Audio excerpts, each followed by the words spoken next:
આજે જે તમે આ દમણગંગા સ્થિતિને પાણીનો નિકાલનો ચકાસણી કરી છે, તો આગળ આ સેમ્પલ લીધા છે એનું શું કરશો અને કઈ રીતના કાર્યવાહી આગળ કરશો? તમને ખબર જ છે કે આ દમણગંગાના મેટર ઉપર મેં પાર્લામેન્ટમાં પણ અવાજ ઉચકી છે.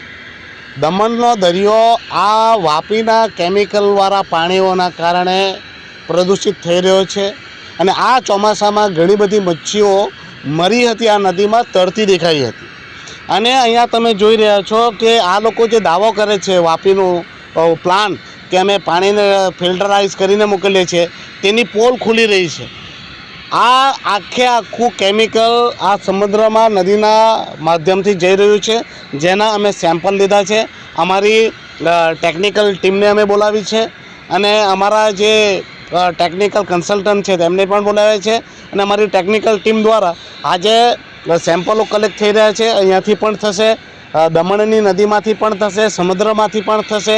આવી રીતે અમે પોલ્યુશનના સેમ્પલો લઈને અને આ લેબોરેટરી પરથી રેપ્યુટેડ લેબોરેટરી પાસે રિપોર્ટો લઈને પાર્લામેન્ટમાં આના ઉપર અવાજ ઉચકવામાં આવશે અને આ જે અમારી નદી અને સમુદ્ર પ્રદૂષિત થઈ રહ્યો છે તે પ્રદૂષણને કોઈ પણ કાળે રોકવામાં આવશે અને ફરીથી નદીને સાફ સુથરી અને સમુદ્રને સાફ સુથરો કરવામાં આવશે. ઉમેશભાઈ, ફક્ત માછલીઓની તકલીફ નથી, ખેતી અને માણસો, આમાં બાળકો નાહી છે નદીમાં, એને પણ તકલીફ. તમે જોઈ રહ્યા હશો તો અહીંયા હમણાં જ આ કેમિકલનું જ્યાં પાણી છૂટાઈ રહ્યું છે ત્યાં જ માણસો આટલા મચ્છીમારી કરી રહ્યા છે અને આના લીધે વોટર લેવલ પણ ખરાબ થઈ રહ્યું છે.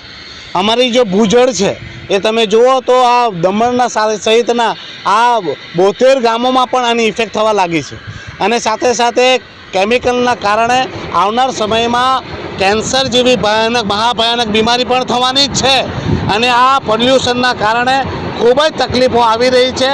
તો આ તકલીફ આવનાર ભવિષ્યમાં અમારા બાળકોનું, અમારું ભવિષ્ય સર્વનાશ ન કરી દે એની રોકથામ માટેનું આ કામગીરી ચાલુ છે. समाचार वलसाड चैनल को सब्सक्राइब, लाइक और शेयर करें। धन्यवाद।